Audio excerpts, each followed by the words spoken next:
Bonjour, chers et chers collègues. Hello, dear colleagues. I'm very happy to be able to introduce this first session, and we're going to have a roundtable discussion with 4 panelists. There is one missing, but I'm sure that the person will join us shortly. So we're going to call the roundtable the long time of digital developments in museums. I think that characterizes our work in museums, and we work with collections. And if you're talking about long-term activities, we're talking about making the necessary adaptations, which is due to the need to provide digital transfers. Now, you have decided that you're going to do 4 different approaches. First of all, through the lens of documentation, then the material nature of the collection, and then we'll talk about things from the view of professionals in documentation. Françoise, do you want to introduce the roundtable? Thank you, Dominique.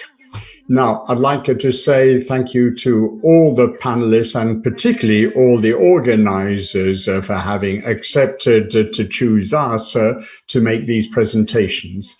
And I'd also like to say thank you, Dominique, in particular, for your participation and for all the communications that you have exchanged with us during the 6 months in the lead up to this session.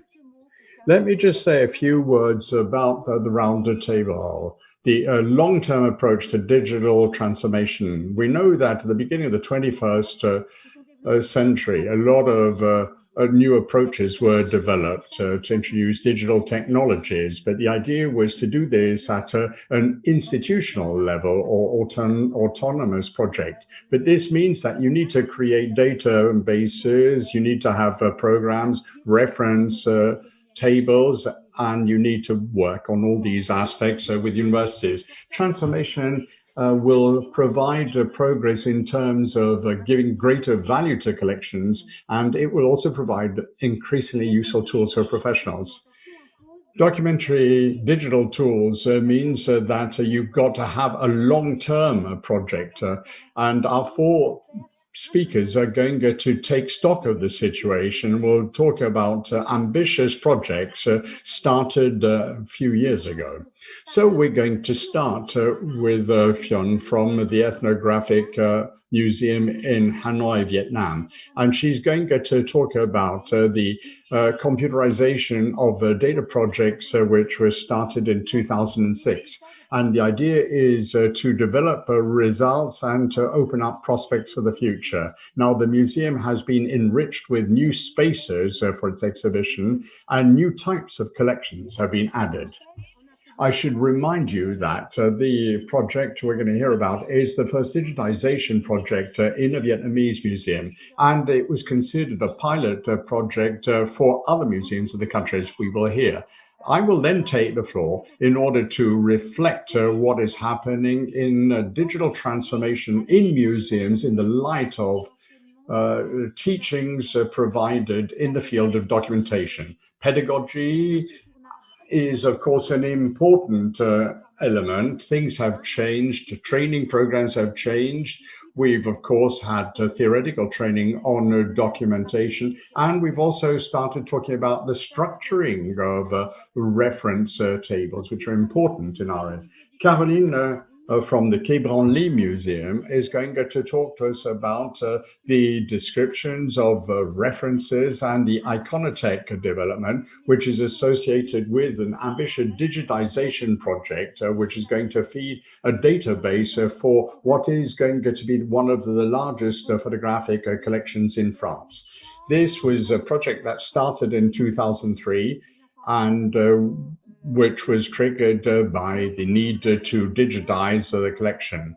And then we will have Nicosia, who's going to be talking to us about her PhD thesis on digital humanities. And the idea is how to structure data and to see what is being done in the specific framework of follow-up campaigns of collections held by the Louvre Museum.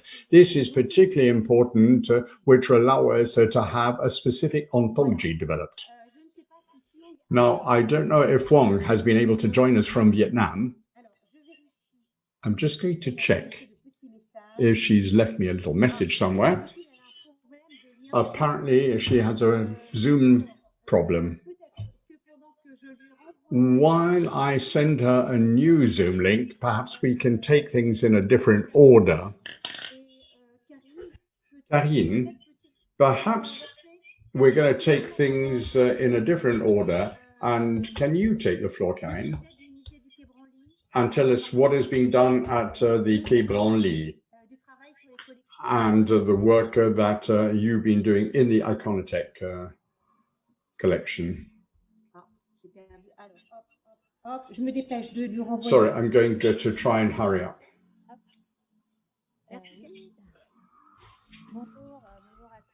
Hello, everybody. I'm going to start with sharing my screen. Voilà, alors il faut que je lance. Veuillez m'excuser. Et voilà. Donc, juste que je puisse accéder à mon texte. Voilà. Donc, bonjour à tous. Donc, hello, everybody. I also wanted to say thank you to the organizers for taking this initiative, and particularly the Arts and History Museum in Geneva and my colleagues there. And it is great to have an opportunity to talk about our different practices. My name is Carine Peltier, and I'm in charge of the Iconotech, and I'm also in charge of the Quai Branly photographic collection at Quai Branly since 2004. Now, we, of course, need to digitize our inventory. We need to digitize our full collections and to put that into the database, make that database available online. And we also need to provide research information to researchers. Now, let me just tell you something about the museum I'm attached to. In 2006, at Quai Branly, we took a decision to bring the collections together from Africa, Asia, and Oceania, and to have them all in one place in Paris. We've got about 70,000 works of art approximately, which originate from the different continents, which go from Neolithic period up to the 20th century. The photographic collection, which I'm responsible for, has 700,000 pieces covering the 5 continents from 1842, just after the creation of the daguerreotype development since 1839, and then thanks to acquisitions, particularly more recently, we've got contemporary artworks. We digitize and distribute information, and we've been computerizing them since 2006. And Françoise mentioned the different parts of the project earlier on. Now, we've obviously had to add references to each of the photographs, and the way we do so has evolved, and that is the whole purpose of this communication and presentation.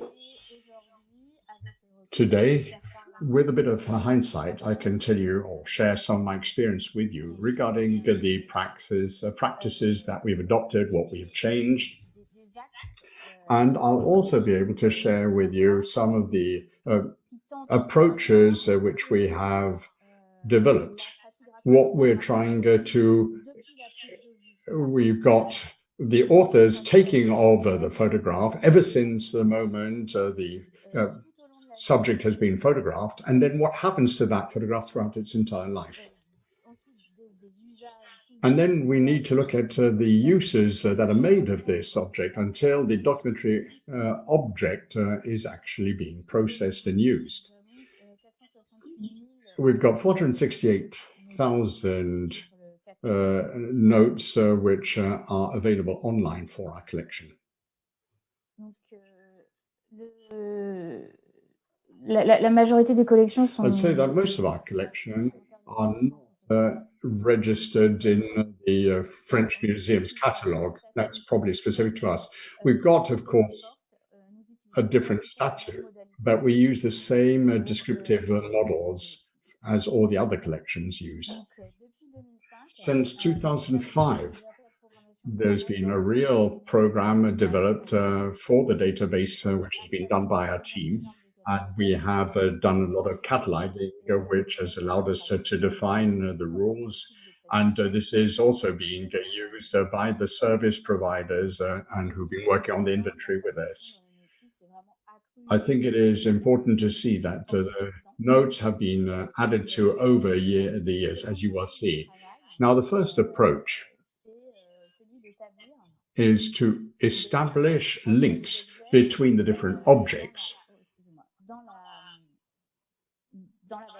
in the database. We've got, of course, the negative that has to be developed, and it has to be reproducible. And it can be reproduced as many times as one needs to. So we have about X objects carrying the same image, and yet they are different media. So it is absolutely indispensable to be able to link those different objects.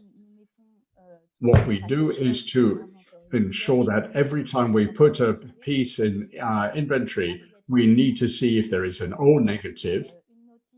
You may also have a note that there is a photograph of Bonaparte, and you can see that it is linked to the negative on the right. Bottom left, you've got all the other linked elements which we have been able to identify. And this also includes the portfolio in which it is registered, but also the base from which it has been drawn. It is MH408, for example, Lom, the Museum of Humanities. And then there are other prints which we may want to use for scientific reason, or which represent the same person. So we always try and create links to enrich the reading of these notes. And we realize, of course, that all these reproduced objects may need to be easily findable in different ways. Why do we have some print made in the 1930s on the basis of original negative? It may be something which was to bring something into a contemporary discussion. So we have projection plates which reproduce the same images but on a different stratum or substrate. The second approach, which we've been working on since 2005, is the allocation to photographers and to authors, which seems obviously quite obvious for works of art that we are able to allocate them to their authors.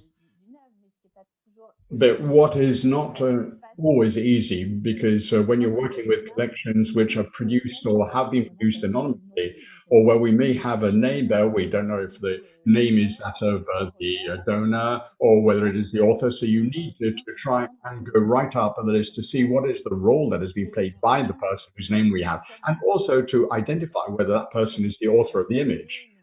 As all museum workers, we work on bibliographies. And what we also want to be able to do is to be able to answer questions on the dissemination of a work of art.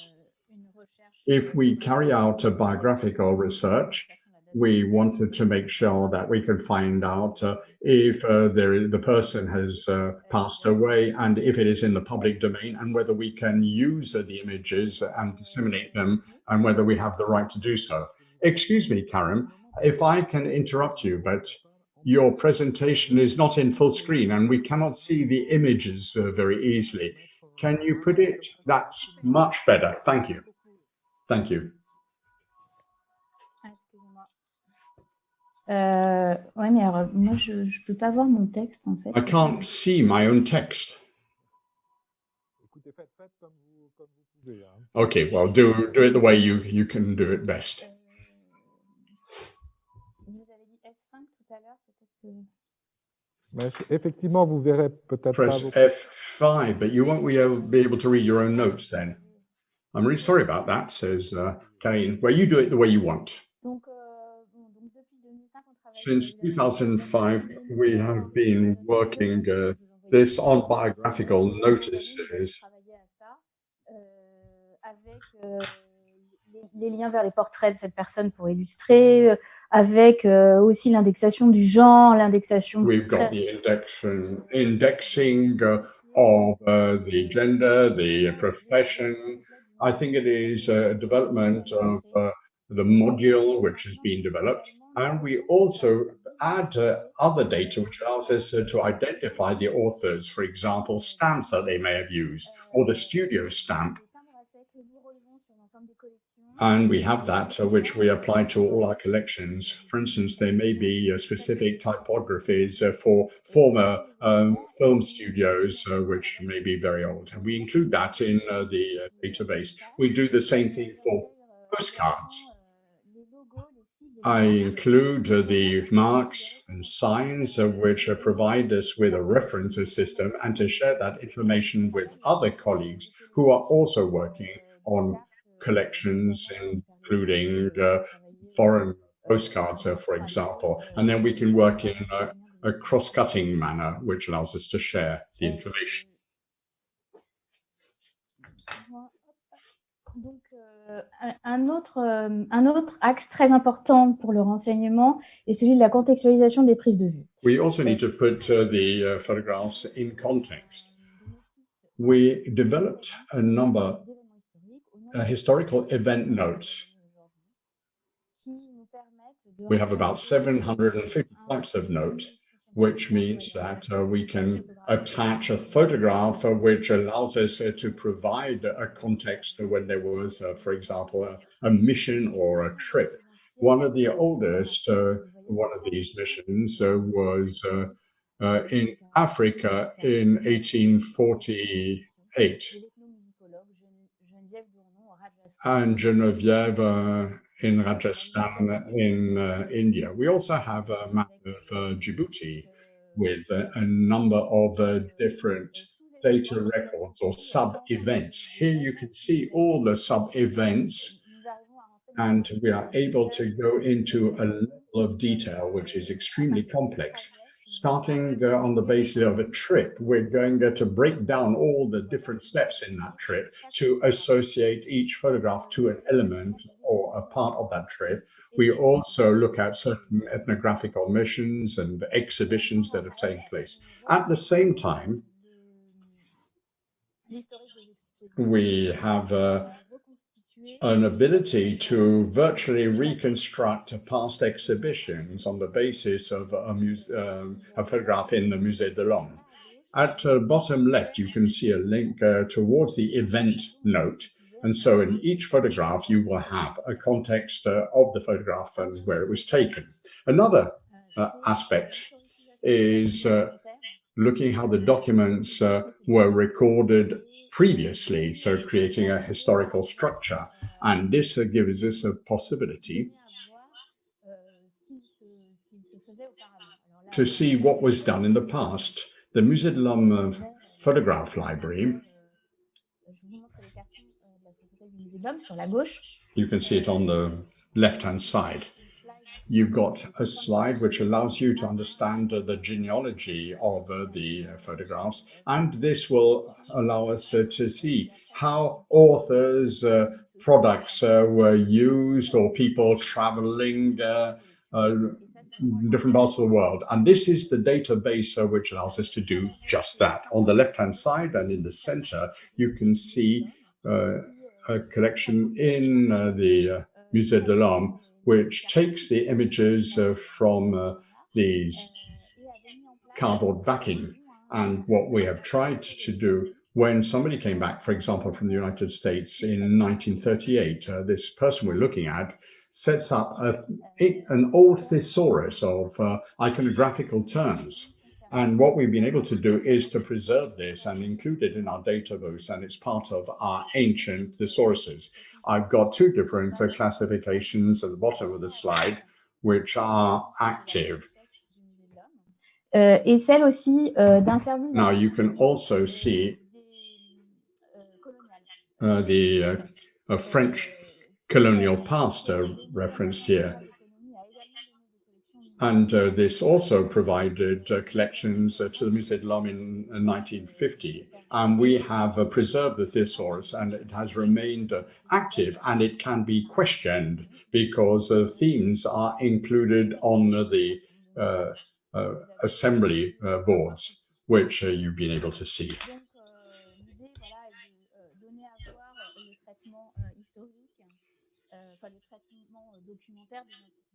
Précédentes, comprendre comment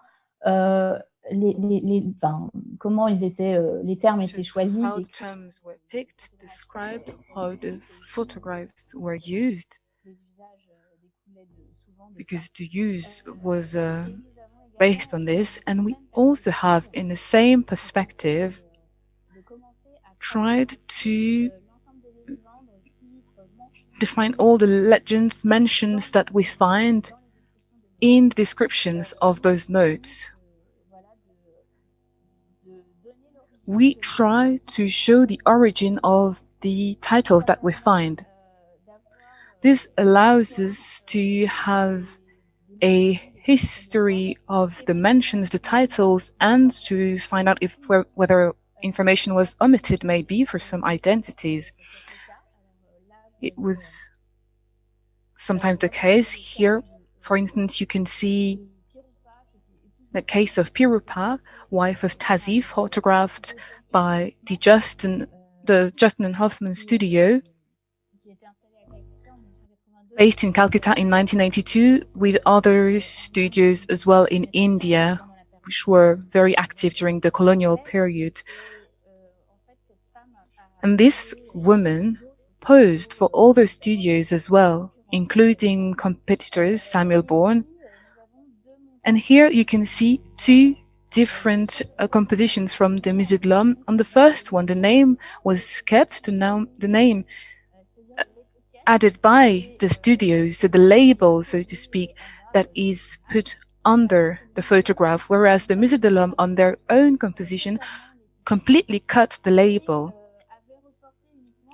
and only included the name Tibetan woman, and you can no longer see the name of this woman who was well known. Is it accurate? Is it the name that she actually bore? But I don't know.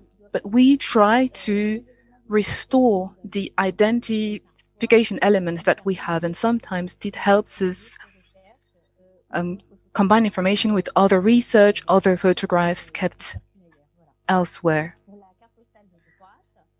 On the postcard on the right-hand side, you can see that it's a different photograph, but it's probably inspired by this moment in the Hoffman studio.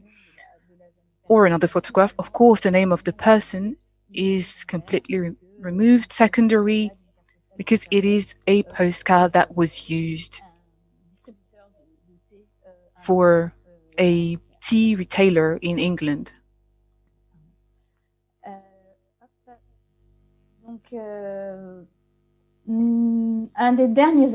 One of the last approaches, which I already mentioned, was valorization of identities, enhancement of identities, which I mentioned through this example. There are very many portraits in the 19th, 20th century taken in very different contexts. We saw exhibitions, universal exhibitions, travel, which is part of the museum collections, where data is accessible. However, information are more or less enhanced. And our objective, our goal is really to clarify and to disseminate this information in a more explicit way. The next approach I want to focus on next year is about making more visible the colonial context of collections through reflection on the tools that can be integrated in the databases to enhance existing information, but which is not presented in an adequate way. Starting from the thesaurus, maybe, which keeps ancient former names as equivalent terms in the database and which could be associated to colonial context with former names of colonies or dates, even though it's extremely complicated for us to do that. But I believe it is something that could be explored. Collections are also associated with research projects that helps us enhance collections on different sites. There was a project called Aboriginal Visual Histories, which helped us disseminate collections for Australian populations. This project combines collections from Australia, kept in Australia and in Europe. Another more recent project, one that helped us create a website showing ethnographic missions in sub-Saharan Africa while combining connections from the French National Bank and Bibliothèque Pierre de Nanterre, and more recently, the SAWA project, with the aim of enhancing collection from French Guiana and photograph collections as well. Maybe just to conclude, we really work on enhancing the data that we have and on improving documentation of collections. This is only possible by enabling international cooperation with researchers, and that's only this way that we will continue our work. Thank you very much. Thank you very much, Carine. Phuong, unfortunately, still not with us. I would need her for my presentation, but here she is. Hello, Phuong. How are you doing? Good evening in Vietnam, actually. Phuong, I will let you take the floor for your presentation. You can share your PowerPoint if you can, you should. And we're all listening to you. Hello, everyone. My name is Phuong Le Thi Thanh from the Museum of Ethnography in Vietnam. Can you all hear me?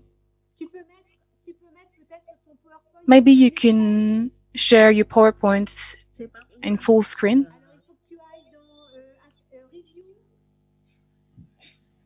Just go onto the Review tab.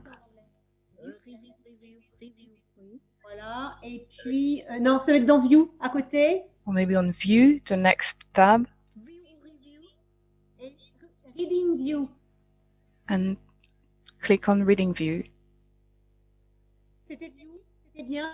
Tu vas dans 1, 2, 3, 5e, Reading View. The fifth icon from the left, Reading View. Great.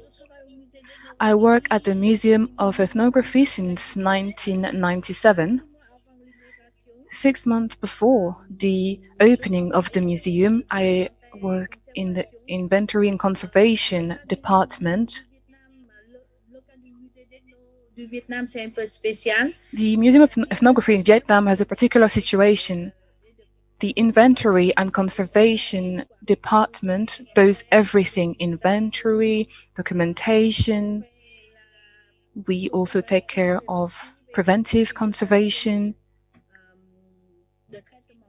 and processing conservation. It is my great pleasure to take part in this online conference today. This is something very new for me, because everything is online. So I am still getting familiar with this new format. One first computerization project for the database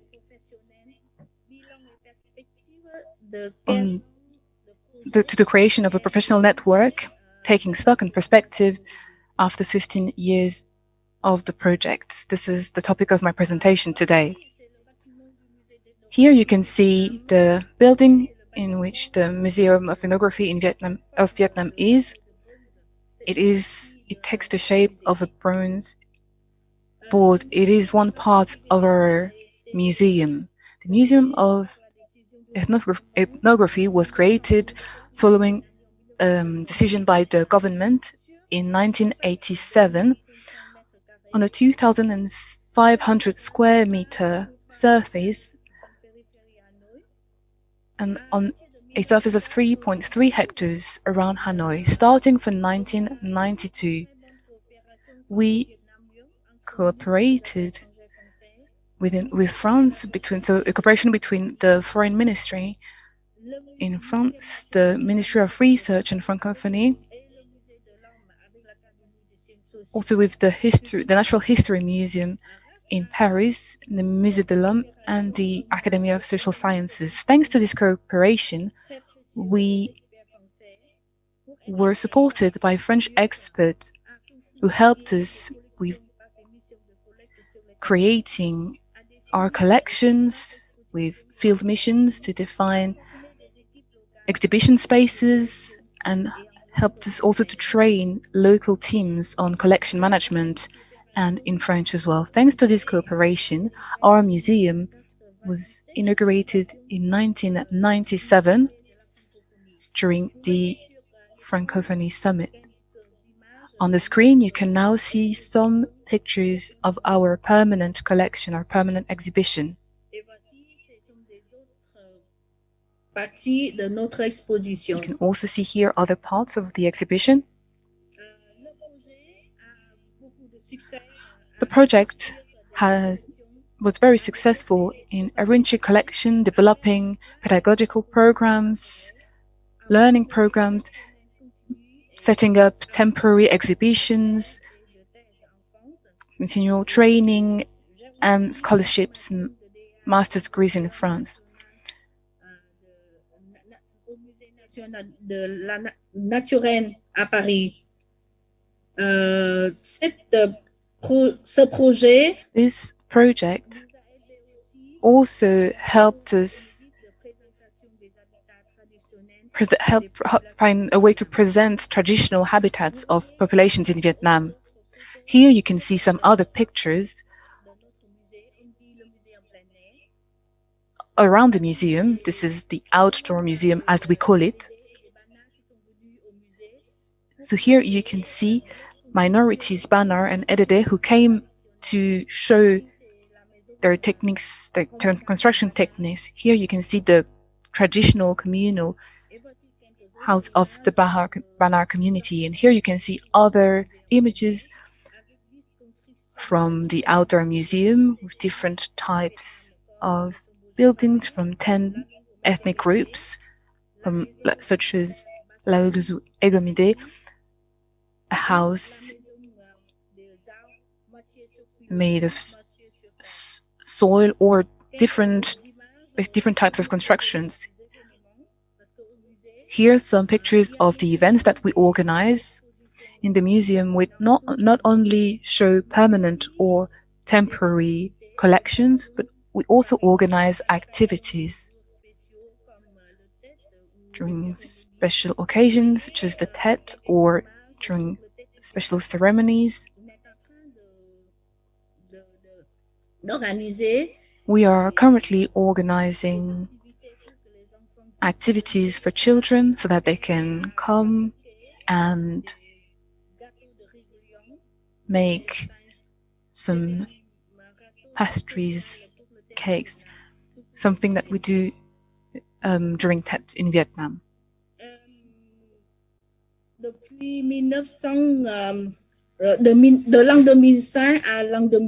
From 2005 to 2011, the Museum of Ethnography was very lucky to be supported by the MSP for a project to enhance the cultural heritage in Vietnam. This project plays an essential role for the development of the museum. Thanks to this program, we developed a new strategy to make sure that we comply with the international museum standards, playing a pilot role for other museums in the country. This program is made up of priority, the first one being programmation and scenographic adaptation of exhibition spaces. In this regard, we created the Museum of Southeast Asia, the Dalex Museum, and we modernized the Cham Da Nang Museum, among others. The second priority was what will be the focus of my presentation, so the computerization program for our collections.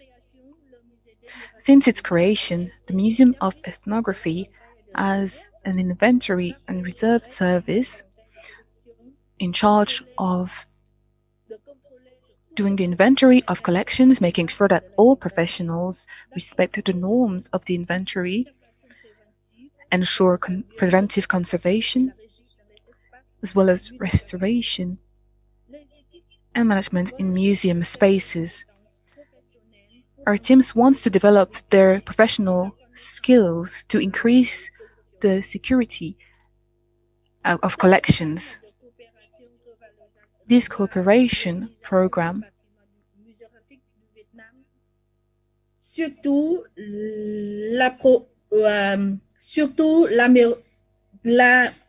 l'idée de créer une base and in données particular the idea of creating a database requires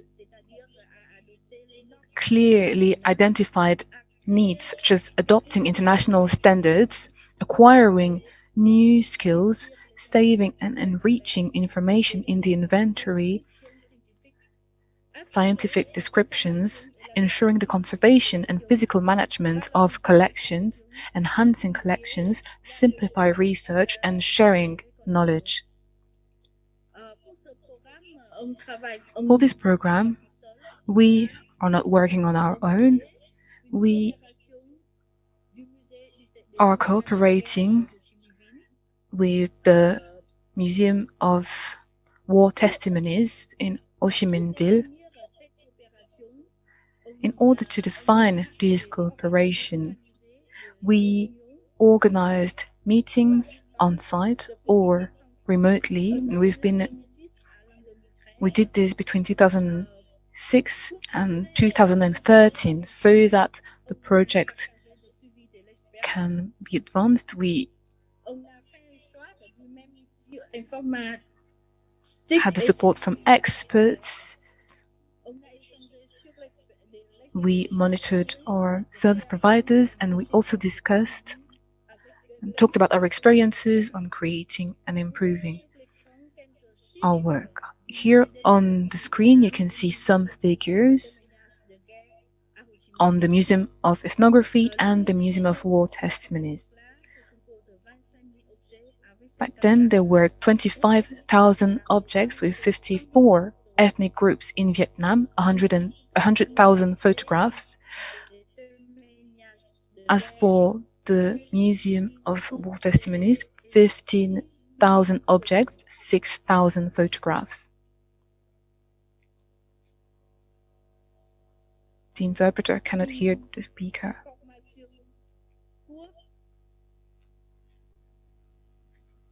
Vous m'entendez encore? Can you still hear me? Oui. Oui. Yes, we can. The first step was to improve the skills of the inventory service, work with ethnologists, doing the inventory of collections according to standards and make sure that all professionals comply with those rules, ensure preventive conservation, localization, restoration, and management, identifying assets and gaps in the skills of our teams. Here I would like to highlight that in Vietnam, researchers do not work like French researchers.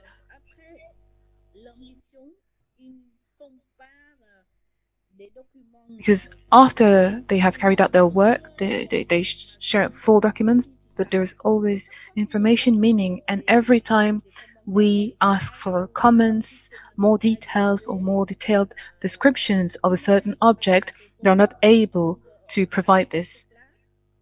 So back then, we believe that we'd like to have the standards that the researchers can comply with them, and so that scientists can draw up that document in a better way. In 2006, a 5-day training program was organized for the whole team in the museum.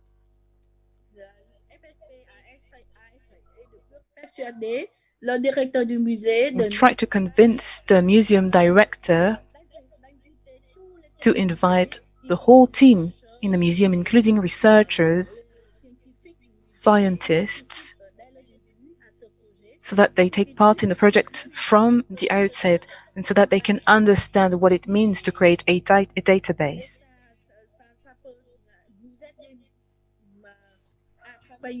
This can help us in our work in the future. So 5 days of training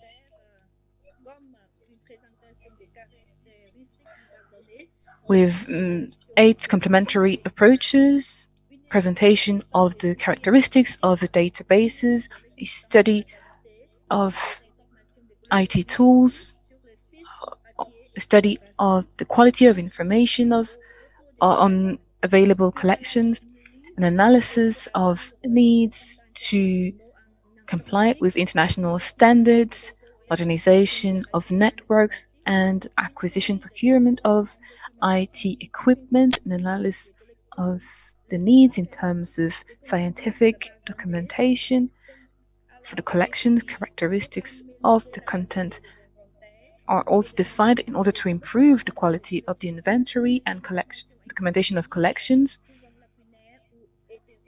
The available information, which often are not sufficient or heterogeneous. So they're classified around several criteria: what to keep, what to harmonize, what to standardize, and then the presentation of content of a database that allows for the production of lists of keywords to improve the quality of records. For this training, I would like to thank Françoise Dalex, who really helped us a lot at this stage, understanding what it meant to have a scientific database for a museum. Because even now in Vietnam, very few people understand what it means to create a scientific database for a museum. Le 6e axe complémentaire, c'est une identification. We also need to identify the priorities of the project. We need to look at the volume of images, notes, rights, and profiles of users, as well as the conditions under which information may be disseminated. Need to translate it into specifications, which lead to a whole book of specifications, and a presentation of the list of specifications is used as a reference document throughout the project, and it's also used for communications with IT service providers. The organization of the project is structured in the basis of a project group and a steering committee, and then the notes have to be validated, and this is done under the responsibility of functional administrators. Then there is a project team which is motivated, which is supervised by the management, including ethnologists, scientists in the museum, participate at this week's worth of training. It's a week training course. So that is the importance of the participation of the researchers in the training program.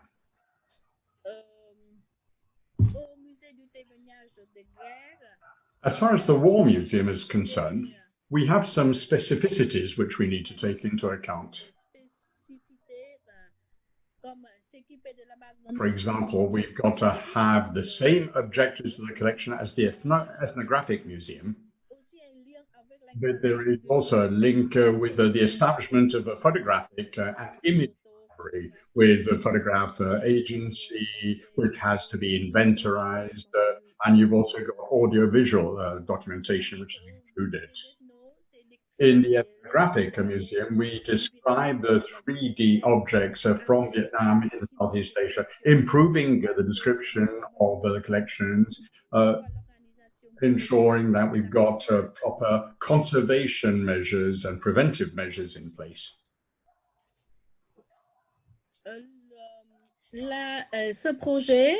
This project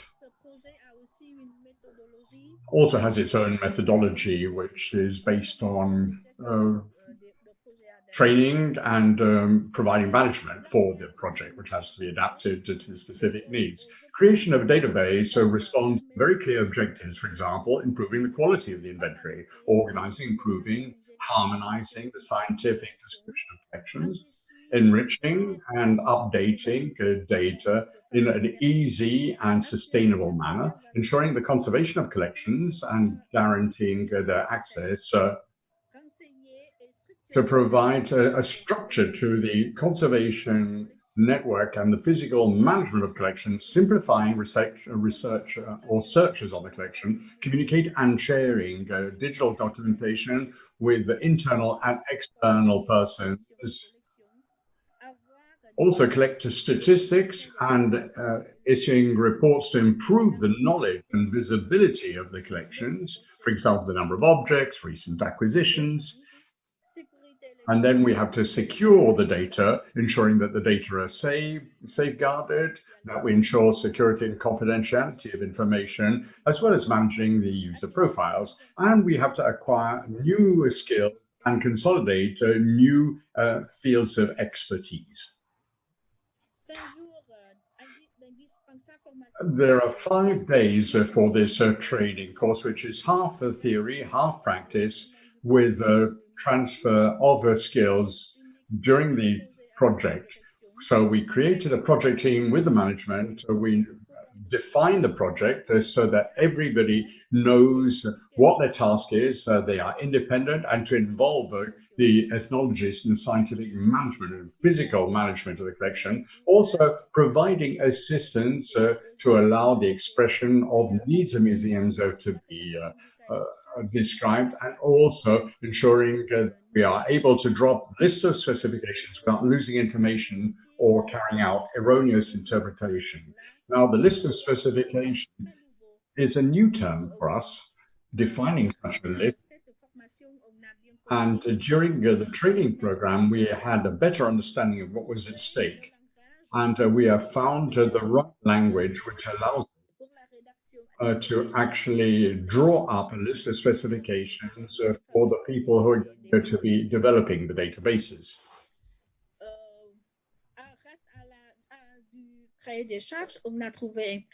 We found an IT service provider, and within a period of 3 months, this local IT provider was chosen on the basis of a tender to develop an application and also to overcome the troubles or the trouble with a dearth of IT services in the 2 museums. The IT service provider, which was chosen, has continued to work with the museum team and is still working with us at the present day.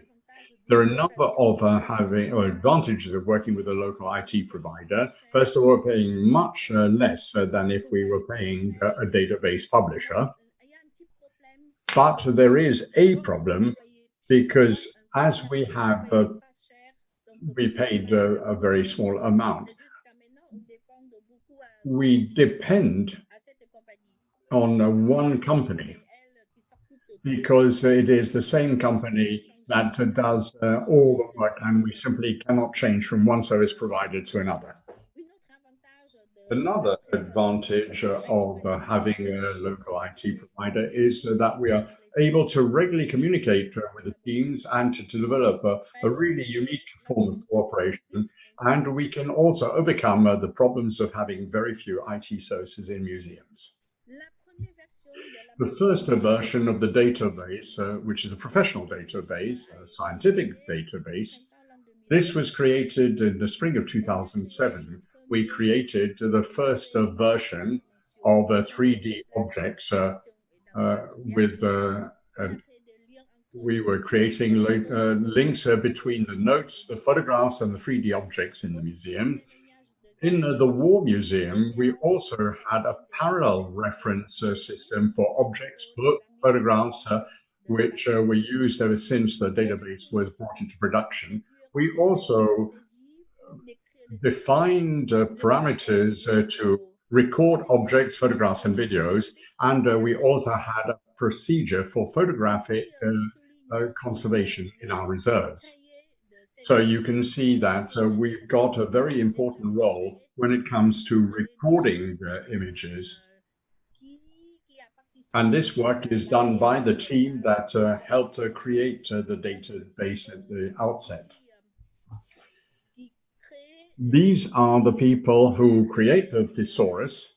These are the people who create the keywords and who know what the thesaurus means. And as a result, it is possible to have a good choice, good keywords for each of the notes.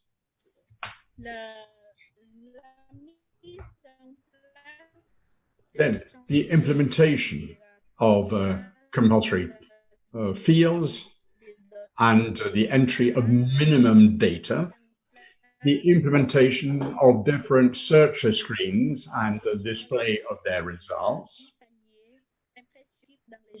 And then we also ensured that we were able to send collections, albums, printouts by email, and we had a complete autonomy of the different teams. What is in the database for the museum? Not very complicated, you'll see. We've got different classification thesauruses, the names of places in the thesaurus, context for use, technical thesaurus, what materials are used, the typology of the photographs, list of the authorities and names of the ethnic groups, names of persons, whether collectors or institutions such as the museum, lists of authorities and the role of the persons, for example, potters, etc., and a list of different periods. With these notes, we were able to create a hierarchical note which allow us to have a parent and sub-parent or subgroups. It is quite useful to have this root and branches system because in the ethnographic museum we'll have groups of objects. For example, a suit may be composed of a number of different elements, different types of clothing, the trousers, etc., or a turban. The parent record is the suit, and the daughter record would be the record for the trousers, or for the jacket, or for the sash. But there is a bit of a problem here, and I think it is more of a technical problem. The IT company did not find a good language to reflect this tool. So sometimes the parent record or the daughter record do not collate. In other words, there is not a proper link between the two. This tool has certain advantages so that when you create the parent record,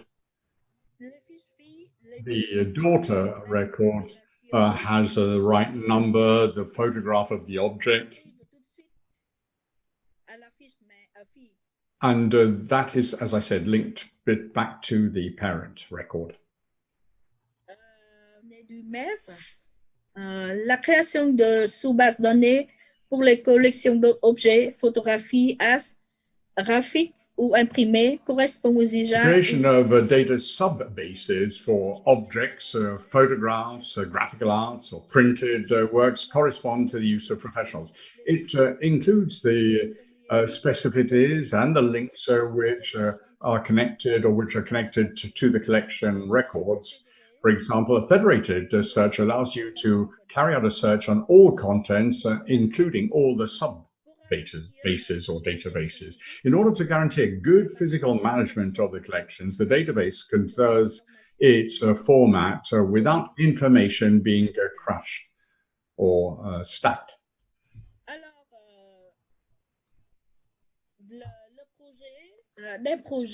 What are the projects for the digitization of a database? It's still a project, and it is a long-term project.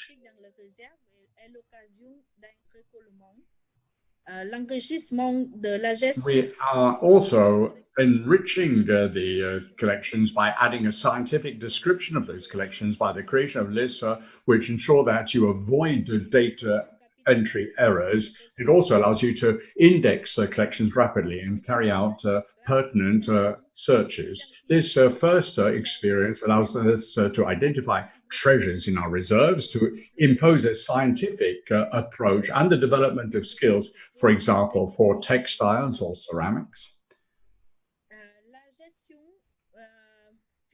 The physical management of collections has brought to light the new needs for training in preventive conservation measures.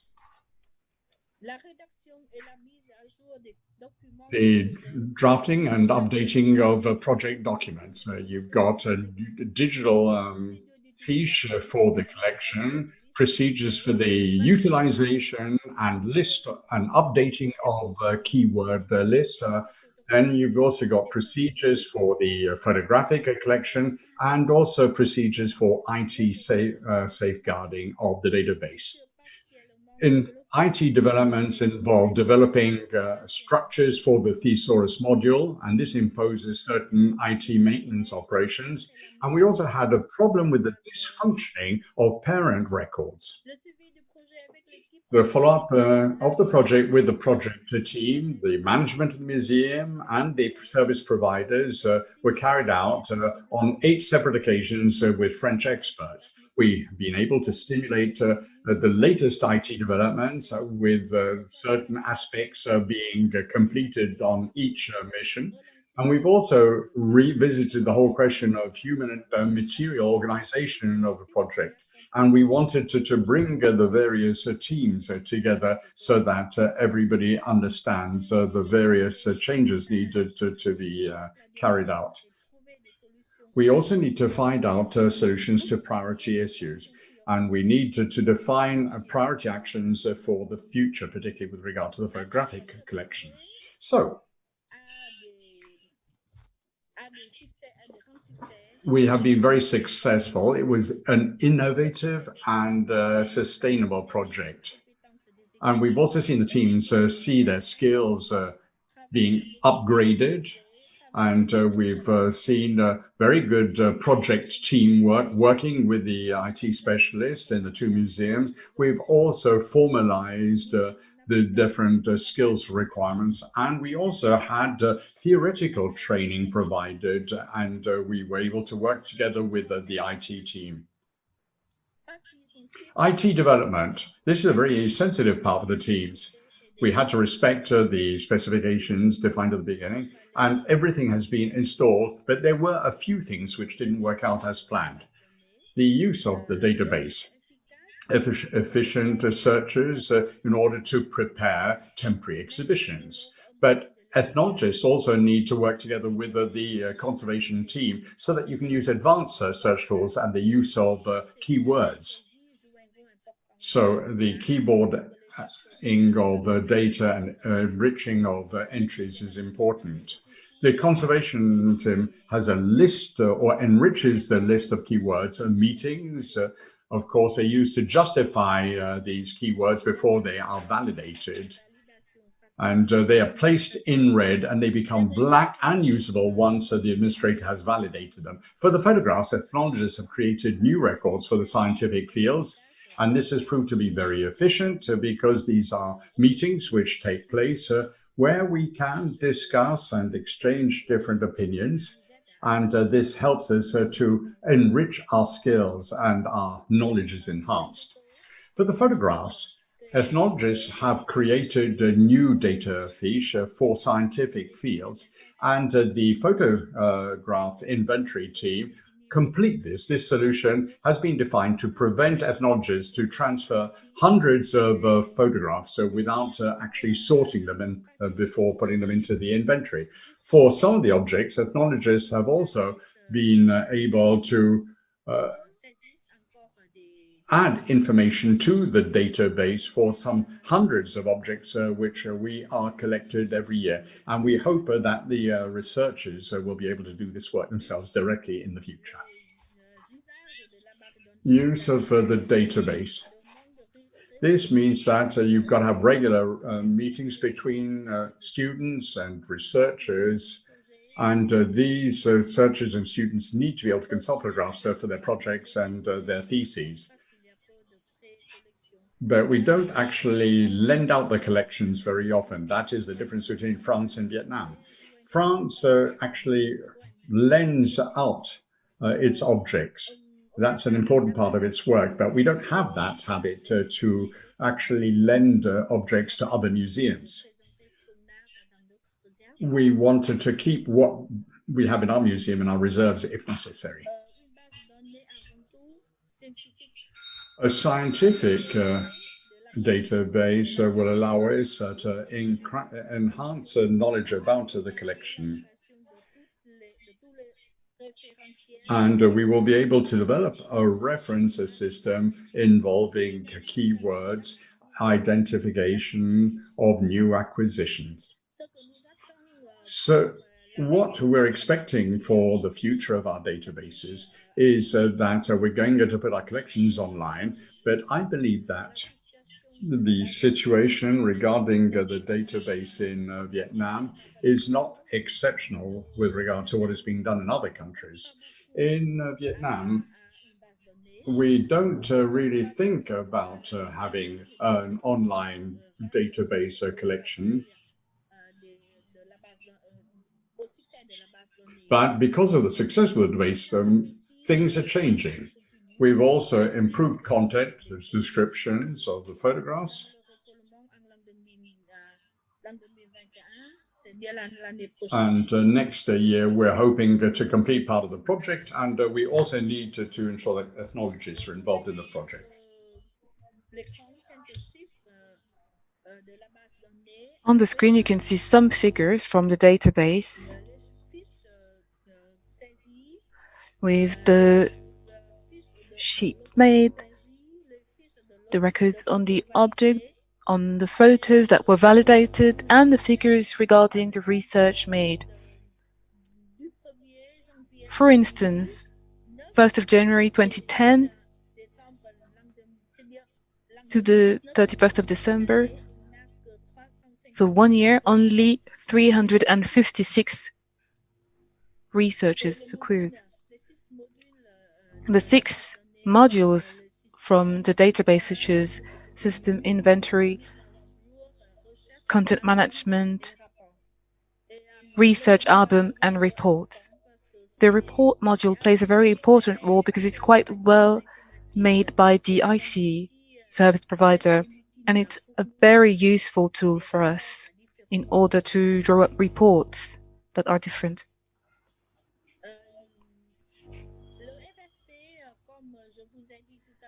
Like I said,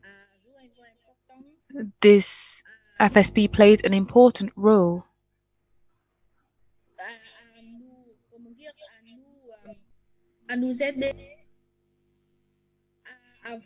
because it helped us be supported to transfer skills and monitor the project.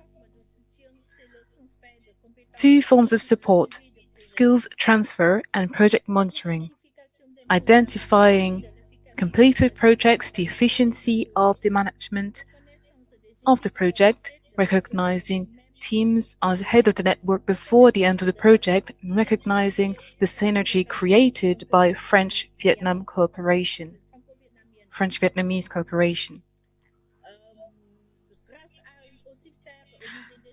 Thanks to the success we had at the Ethnographic Museum, we created a new team of experts to monitor the National Museum of History of Vietnam, another museum which was created under French colonization. Voilà, vous voyez l'image du musée. You can see here some pictures of the museum. So this museum was built in 1937 to host prestigious collections of fine arts objects, ethnologic objects, manuscripts, as well as archives. Thanks to this training, it is possible to carry out documentation training for the project of modernization and building of a new modern museum. The team taking part in this project is the inventory department as well as the head of the museum.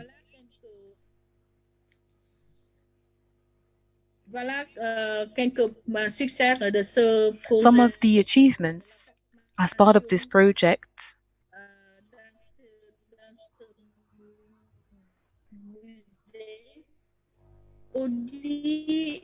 so auditing the inventory and the documentation of existing collections, presenting norms for the inventory, presenting the use of the databases, presenting scientific content from the database, defining lists of keywords, expressing needs, and drafting some terms of use. But up until now, this museum hasn't been able to have a database. It's an issue of budget again. Following the success of the Museum of Ethnography, a training program on the database was organized at the Université du Patrimoine in Ho Chi Minh Ville. This University of Cultural Heritage plays an essential role in training at the master's degree level on culture management, in tourism, and in communication. These are short-term training programs for museum professionals, especially in the South. This training was organized in the form of 2 seminars of 5 days in 2010 and 2011.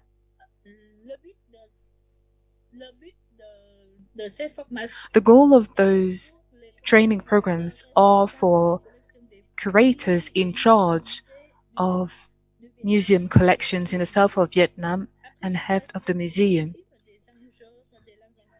It includes an exhaustive presentation of the challenges related to the inventory and the computerization of collections, with feedback on and a presentation on the database from the War Museum, and this training was also supported by UNESCO.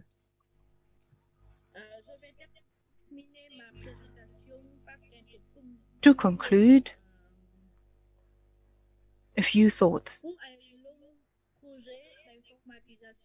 For a long-term approach to digitizing collections, why is this project also done on the long term? Because there are different paces depending on the state of the project, because setting up a pilot team of a network of professionals and service providers, because there is a need for time to reflect, to produce, to validate, for references and the development of the database, because there is a need for improvements, updates after the very first implementation. And I believe that another thing which is very important is budget and defining priority to launch network, validate training programs, and improving the database. This is the end of my presentation. I hope I haven't taken too much of your time. Thank you very much, Phuong. Thank you for this excellent presentation. I will directly follow with my own presentation. Just a few words to introduce myself. My name is Françoise Dalex. I am the Resource Center Manager at the Vivant Denon Center at the Louvre Museum, which is a research center on museology, history of museum, and history of museums, inaugurated in 2016. I also am responsible for the Master in Documentation and Digital Humanities at the École du Louvre. And as you may have guessed, I was the expert taking part in these computerization projects in Vietnam. All those elements made me want to offer you to work together on this question of the long-term approach of digitization in museums through a prism which I believe is often neglected, taking stock perspectives when we talk about successful projects, tools, standards. These are all our documentary practices seen under the light of training and how to train in documentation, be it for professionals or future professionals in museum institutions in particular. In order to carry out these reflection, I hope you are able to see my PowerPoint. In order to do so, I didn't want to catalog the most recognized training programs or curricula. I did not carry out any survey, which would have been both a quantitative and qualitative approach to assess how much training is dedicated to digitalization or the profile of teachers. It would be extremely interesting and informative. So I tried to focus on digital transformation in training, thanks on basing myself on two experiences. The first one is the computerization project, which remains unprecedented in Vietnam, just presented by Phuong. And I was an expert under the leadership of the Musée du quai Branly and the minister in 2011, 12, and 13. The second experience is still ongoing for me because it is about training in documentation linked with digital humanities as part of a master's degree which I coordinate at the École du Louvre in Paris. In both cases, these are innovative projects which tend to adopt the most recent standards in Vietnam. As we saw, the objective is to modernize museum infrastructure. At the École du Louvre, the objective is constant, adapt our curricula to the demands of recruiters, immerse students in the most complete, advanced digital practices. But both situations still remain very different. In Vietnam, international cooperation, it is ongoing training in an emerging country where digital technologies are omnipresent, but practices are focused on some communication goals. In France, the training is initial for students who often just completed theoretical training in art history and museology. And they are in a country where everything is supposed to be developed already. Digital practices, cultural practices, and training programs which lead to museum career as museum professionals. So this long-term approach is very different depending on the experience. And finally, I would mention that the perimeter of digital museum documentation is very broad. When we talk about museum documentation, we can talk about any information necessary to know collections, know the history of the museum, collected by the museum, produced by the museum from a place of discovery, the last state of conservation, or for instance, documentation on exhibitions.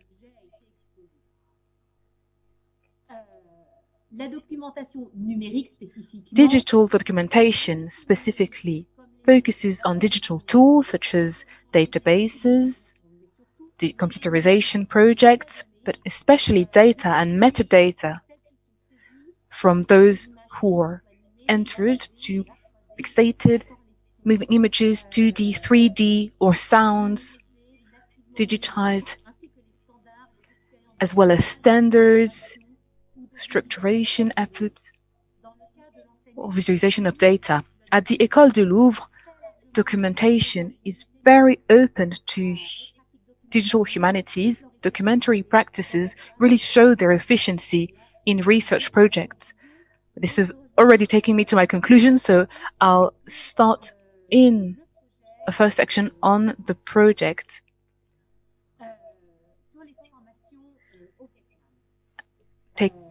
carried out in Vietnam.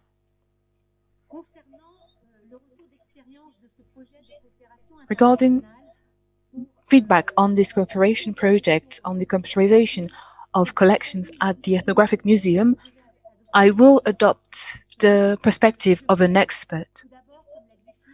Like Phuong said, the project was long since it started in 2006, ended in 2011 at the end of the funding scheme. The pace of the project was irregular. During each of my missions, it was essential and indispensable to remind everyone the means and the goals of this database project, which didn't seem to be a priority for everyone. I will mention 3 examples which are not isolated. From the very first mission, the conservation team mentioned that ethnologists wanted the inventory numbers correctly standardized be added with an ID number depending on the ethnic group from which the object, altering the inventory number and the collection management number. This second example, during my second mission, I found out that the server which had been bought for the database was actually used for the website of the museum. So I had to act forcefully, but we eventually had to accept to share the server with the website, the database not being the sole priority. And from 2011, enriching the database helped us consider putting collections online. This was also always considered as added value to the project. So the goal was to make collections, documentation available online. We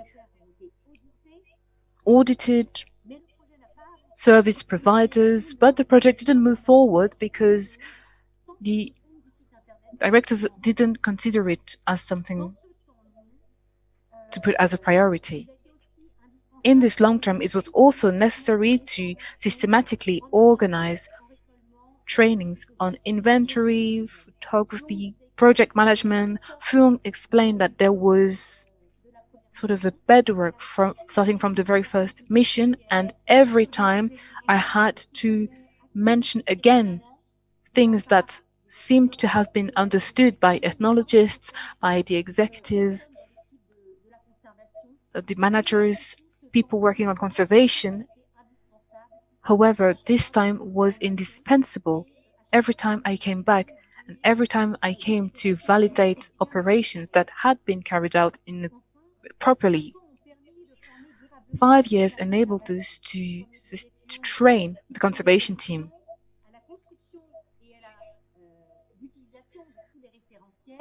When it came to using references and using and improving a cultural heritage database. For this team, the improvement of skills was very quickly consolidated. And then it included all of the management of collections, especially the physical management.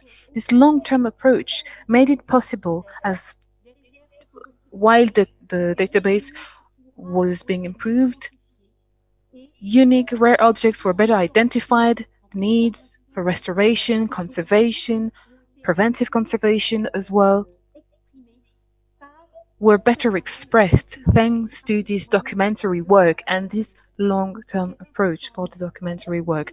In 2013, Phuong came to France for an internship at the Quai Branly Museum in preventive conservation in order to set up reconditioning operations linked to the computerization project. However, this long-term approach didn't make it possible to really complete what we were doing, and that's how ethnologists still remained in a position of delegates. That means that they left their colleagues at the conservation service to lead the computerization project.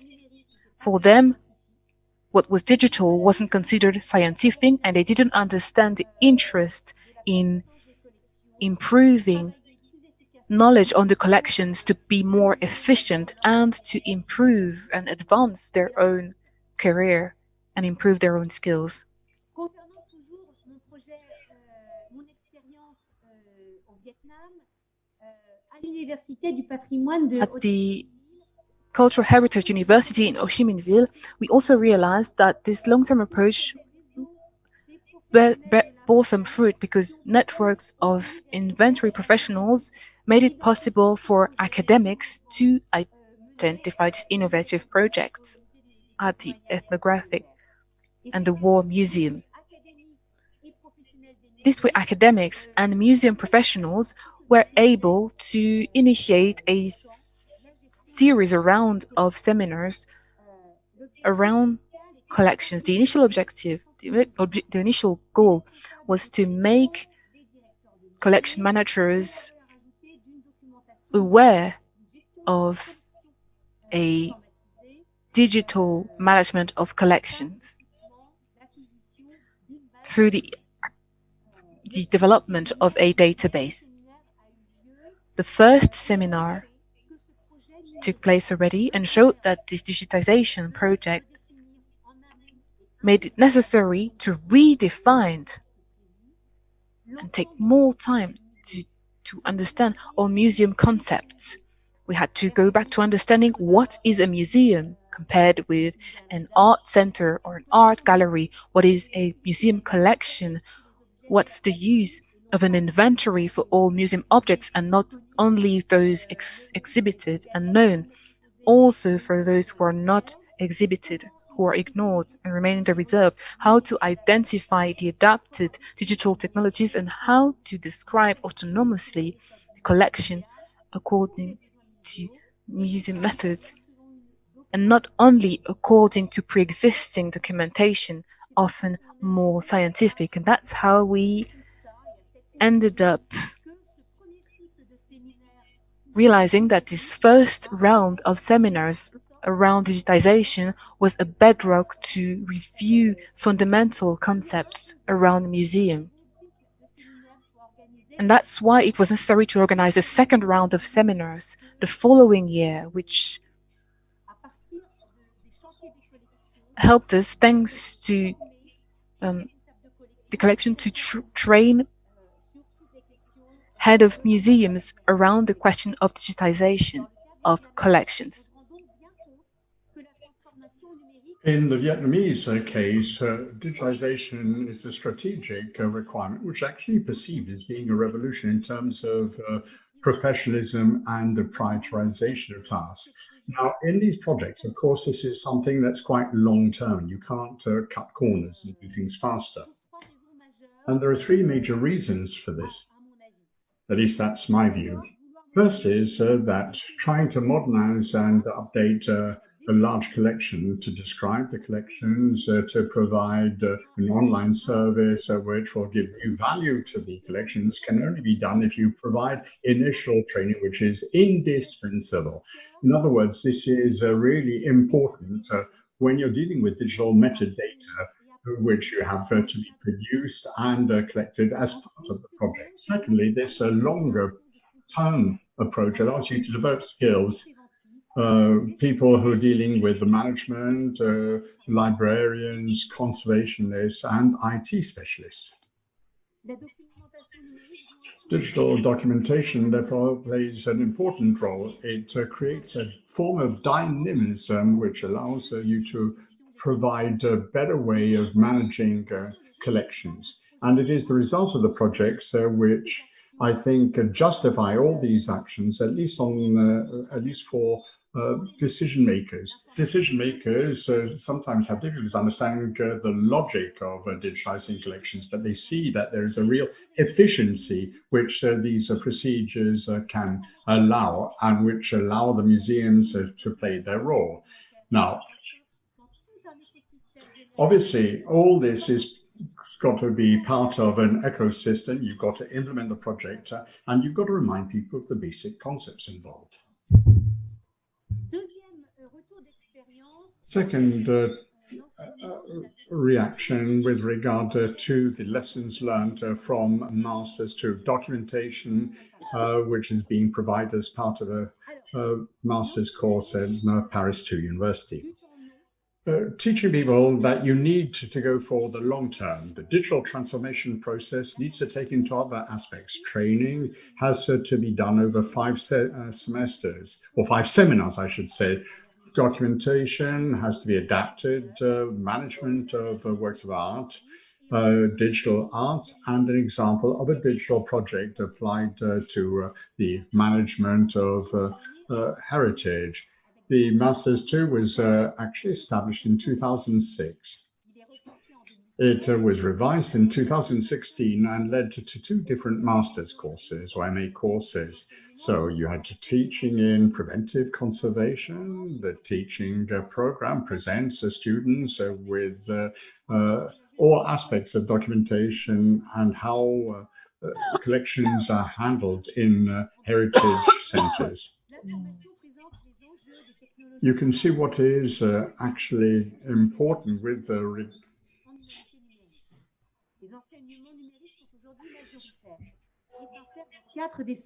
There are 4 or 5 seminars of the MA program which allow people to develop future administrators of collections who will be independent and who will have the necessary skills to be able to operate independently. So you've got theory and practice, which is being taught with practical experiments with teachers who are professionals with the creation of reference systems. A seminar is a joint seminar with the Masters 2 who work on preventive conservation measures. And this is particularly important that we apply IT technology. There are several levels we operate at. First of all, let's look at the databases. In 2006 and the years immediately afterwards, digital documentation was actually promoted by people who have been involved in successful projects which involved images, archives. For students who were trained in documentation, and there were also professionals involved who use these tools, who could also become future administrators. That technology and restriction in the number of tools used by publishers limited the possibility for people to actually learn to handle the collection management tools. But over time, and for the last few years, we've seen the generalization of databases have allowed the students to carry out a lot of search activities on the basis of these databases. And they are also evaluated and marked on the basis on how they use the databases, which are made available thanks to the active participation of professionals who teach, but also the publishers of databases who accept to provide the necessary demonstration of the tool. This long-term process is also something that needs to take into account when students learn for the first time that a digital project takes time in not only months, sometimes it has to be counted in years. And those years are structured in compulsory courses, expression of needs, and then production. And during this context, you have to have a project calendar may change and that certain deadlines may need to be pushed back. Another aspect regarding the longer-term nature of teaching in terms of conservation is to preserve the heritage and digital collections. Today, digital systems allows us to share our digital data with a large number of users, which is important for teaching. It is important for sharing projects, and you can have web portals with photographs which can be made accessible. And this is also one of the advantages of using digital tools. It is indispensable within this framework to say that the choice of dissemination is important, the way data to be disseminated, the way the data to be visualized, the choice of service providers, but also the management of copyright for photographs, the management of the confidentiality of exhibited data, which students are not always fully aware of or cognizant of. An important part concerns semantic work or semantic web, which is important for academic research.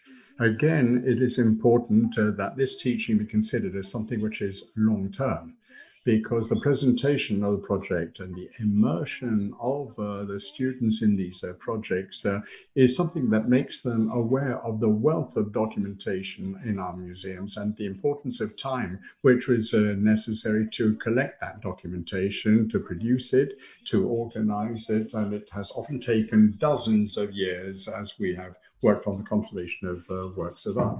Students learn, therefore, documentation is often exhaustive, and that it is this which allows us to underpin the digital research work, in other words, digital humanities. Unfortunately, the speaker is going very fast and is reading, and the interpreter does not have the text. So we're trying to keep up as much as we can, but this is a speed at which an interpreter cannot work. So we need to associate data which comes from different sources, and to create an alignment of data which is really part of the latest digital technologies based on former documentation. So collecting information over time and the definition of digital transformation gives birth to new projects with the visualization of data which is adapted and accessible of the data to a large number of people. We need to show what the competences are, for example, developing a list of specifications, the management of data and metadata, the creation of completely new types of projects. In conclusion, based on the information we have got from this experience, I'd like to mention 2 points. The first concerns training itself, training in documentation. And I have often observed that a number of digital documentation processes, which are very complex, including choice of technology, is really what is at the heart of the skills of trained documentalists.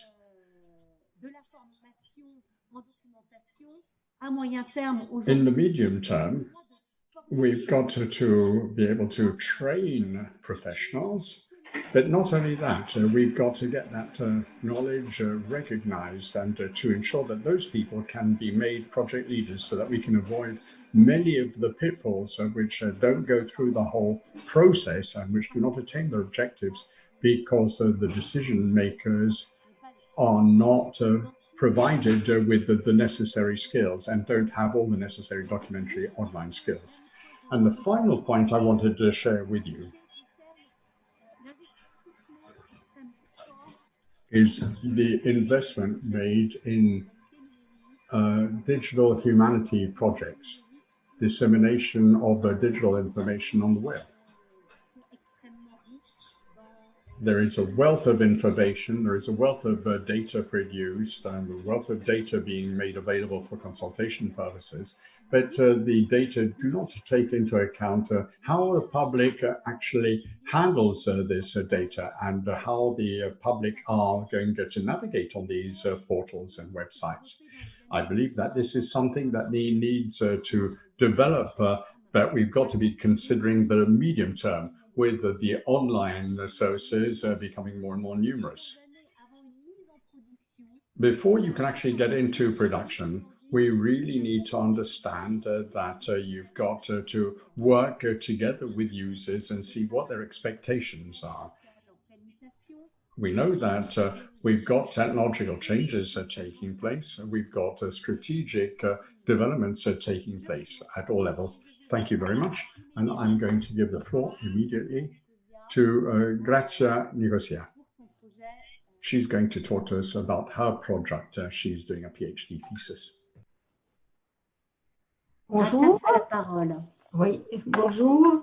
Merci pour cette présentation. Thank you for that presentation. I'm just going to say that I don't work in the field of documentation. I'm a conservationist and a restorer.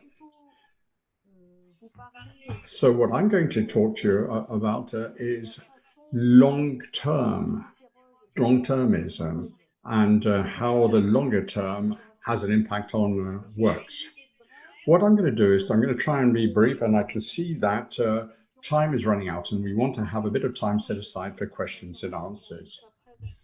I've got another presentation later on, so I can shorten this one. I'm going to share my screen with you.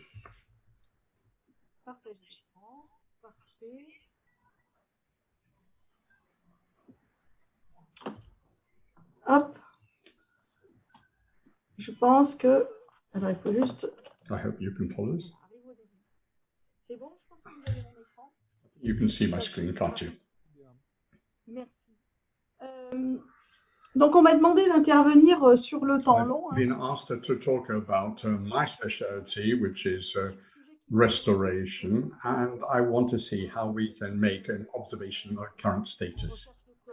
I'm doing a PhD thesis under Julien Longwy and Bruno Bachimon. Donc, finalement, le constat d'état. What is the observation or status at the moment? Now, documents which are there to provide information, registration of a particular object at a particular moment in time. This is the definition of the European standardization body, and you can see that there is a mention of the notion time. We speak about at a particular instant. Now, you have to realize that the snapshot is something that tells you where a work of art stands at a particular moment in time.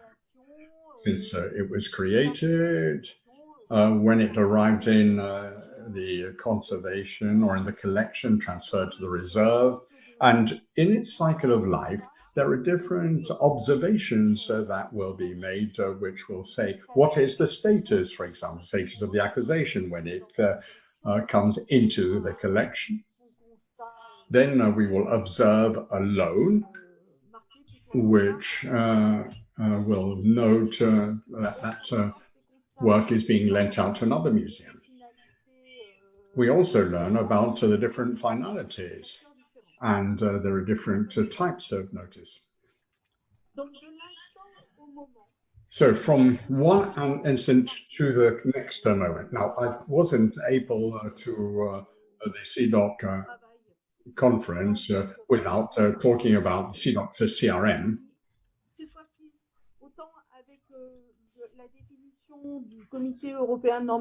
The European standardization body has a definition which is quite normative, but we have an approach which is ontological. And I think that what it is important is to describe the physical condition or the predominance of the material object or the characteristic. And it is during particular chronological sequence. So the moment is important. The instant is the moment. Le concept de tranche chronologique fait apparaître finalement. And when we talk about chronological sequences, we see that there are two times, one which actually encompasses the chronological sequence. We talk about the current time because that is when you observe the work of art, and then we talk about a previous period, which is a state which has often disappeared. It could be called a reference time. So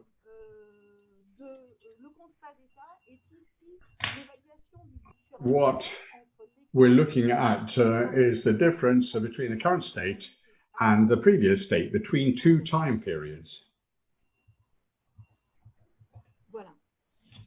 Donc finalement, le constat d'état. So this observation of state is a dialectic which revolves around time. We're speaking about the present, where we're going to carry out an examination of current science or an examination of the documentation. And we want to start with the present to remind ourselves of the past, to remind ourselves of a state which has disappeared, which is going to be used as a reference, which is going to allow us to note all the modifications that have taken place in the intervening time.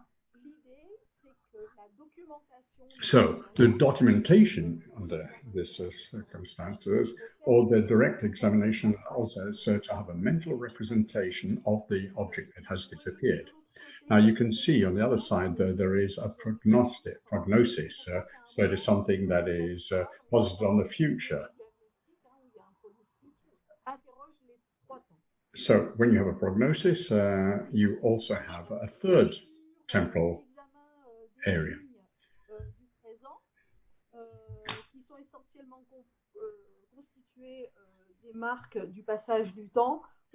We've got the passage of time, which is marked, and which shows what has happened to the object. Finally, in the end, that's what we will integrate in what we call the modification of the condition. Very often it's an assessment depending on this change of the condition. It can be negative and considered an alteration, or it can be viewed in a very regular way and as normal aging. The idea is that there are different systems that discriminate this change in the condition, categorizing them. Now we move to ontological system, because here again you can see CIDOC CRM. So the change of the condition in CIDOC CRM, the approach was more linked to the nature of the change. They distinguished changes due to human activity or those due to events, which can be accidents or circumstances. Here you can see an extension of CIDOC CRM, which is based on the same ontology as CIDOC. So you can see an ontology in that documentation, conservation, and restoration. And you can see with my mouse that it refines the categorization of the alteration, talking about alteration factors and localization of the alteration. Another extension of CIDOC CRM, which you can see here, which adds to the parent ontology a more phenomenological perception. It focuses on the tangible and perceptible changes of the object, categorized by the phenomenon that leads to the alteration. Just another point of view here, linked to preventive conservation. Preventive conservation is an even younger field of study, which was formalized by Gaël de Guichin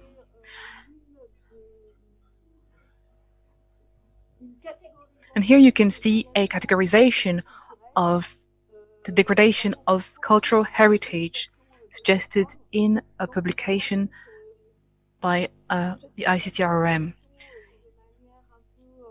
So this structure and categories, if you look at it in more detail, you can see that you have in the center cultural heritage, and all around it you have everything that comes to alter, because we're talking about degradation, so everything that alters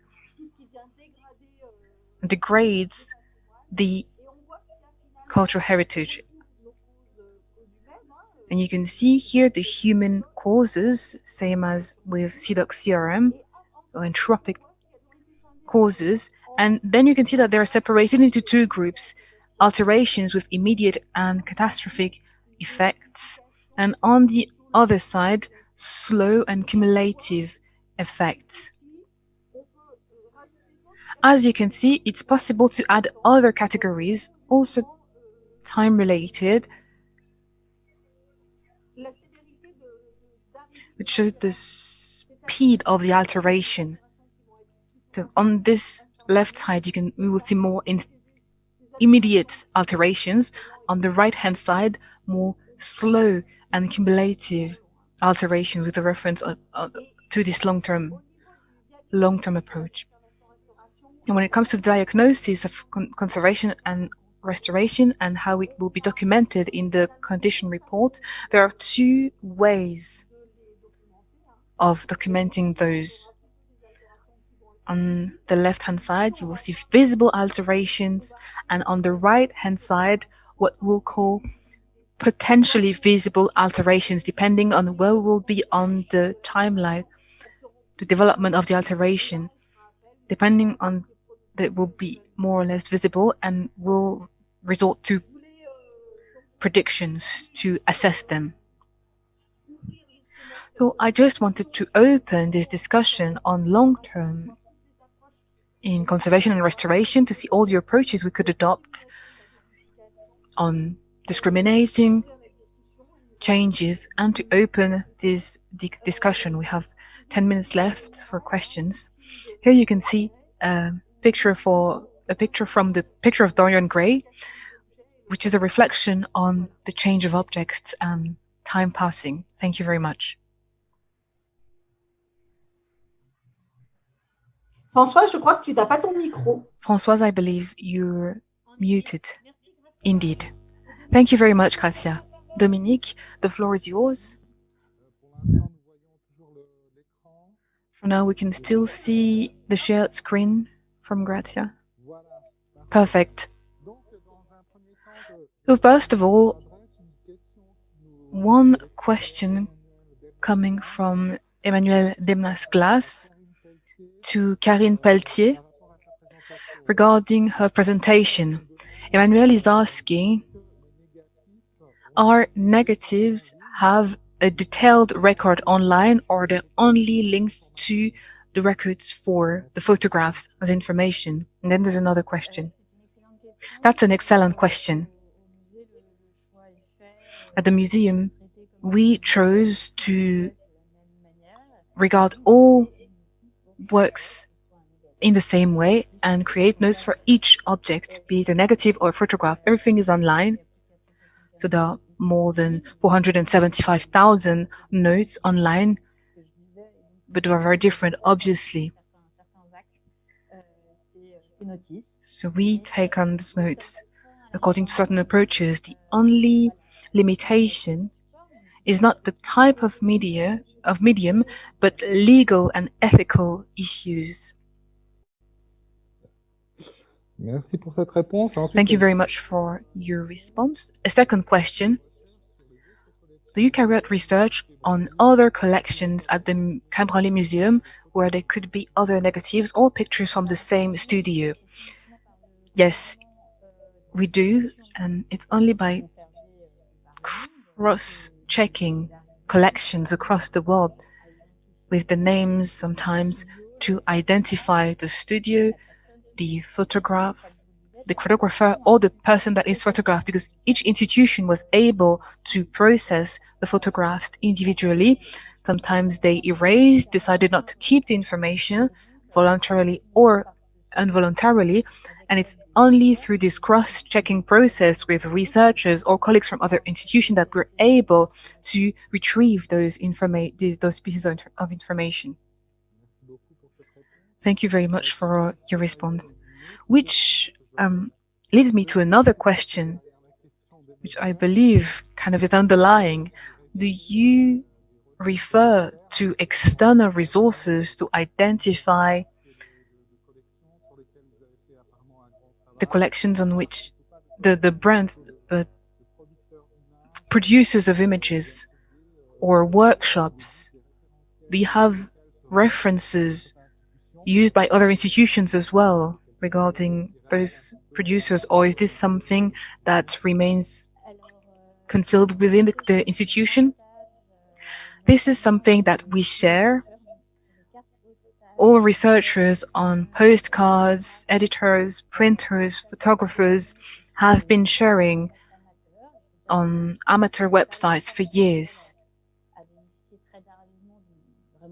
History of postcards was only recently taken on by photography historians. For a very long time, amateurs only were the ones sharing their private collections, bringing to light logos, brands, in order to identify those people, and it's thanks to them that we were able to start working at the international level. But today there are reference websites in the United States or in England, in Germany, even in Asian countries, including in Vietnam. We are trying to cross-check websites and collections in order to identify the collections that come from the entire world, hence the difficulties we're faced with. Thank you very much. Because we don't have much time left, one short question to Phuong and Françoise. This project in Vietnam, and for which Françoise acted as an expert, was this project influenced by the Quai Branly experience? Because from the outside, it does look like the massive collections project at the Quai Branly with... Yes, indeed. I will answer first, and Phuong can then add to it. Of course, dates show that there is an obvious link. This link to computerized collections to better understand and know collections at the Ethnographic Museum 10 years after its opening was completely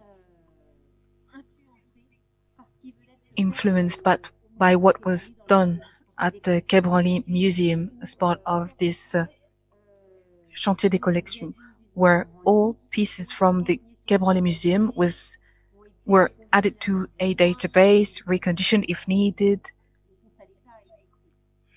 and the condition report was made. So indeed, when we worked on this database project at the Ethnographic Museum, the objective was, of course, to consolidate everything around inventory, description of collections, and more generally, manage collections in a dated, structured way. Phuong, is there anything you would like to add, maybe?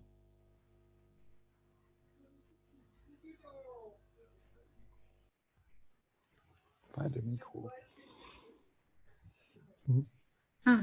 Pardon. My apologies. I'm not sure I understood the question. The question was about the computerization collection, and was it linked with the collections project within the Quai Branly Museum between 1999 and 2003. So I said, indeed, we were influenced by this collections project at the Quai Branly Museum, and it helped us doing the same thing according to the needs of the Ethnographic Museum in Vietnam. Yes, indeed, because the database for us was something very new. Lo hacen con el queso este vegan. or animals. Qu'est-ce qu'il y a? Vas-y, vas-y. Il y a... Just go on. Because the database all helped us a lot to work on the inventory. And I believe there is always a link between the Quai Branly Museum and the Ethnographic Museum. Pour conclure, Maybe just to conclude, it's very clear that the database wasn't an objective, a goal in itself. It's only one tool, and it was one mean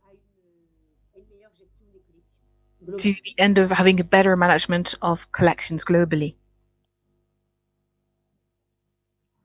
Là, on dirait qu'il y a des gens de la... It seems that there are people from the following sessions dialing in. I believe we will conclude this session here. Other questions were asked online. I will send them to you per email. Many thanks for your presentations and see you soon. Goodbye. Goodbye. Thank you very much. Thank you all. Là, je vois une